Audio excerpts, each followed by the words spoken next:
How to use PayPal. Hello everyone, welcome back to our channel. So let's dive right in without wasting any time. Also make sure to watch this video till the end.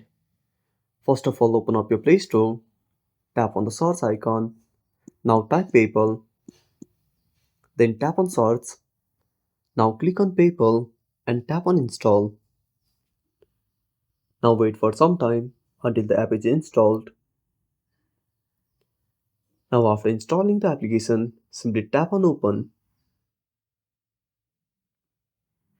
Now wait for some time. Now tap on sign up.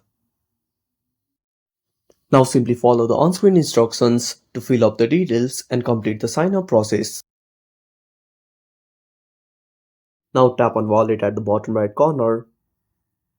Now tap on add credit card. Now select credit card. Now fill up the details and tap on link card. Now once you link a card, you can simply tap on send money to send your money to the contacts. And that's it. Thanks for watching. Make sure to subscribe our channel and hit the bell icon. See you in the next video.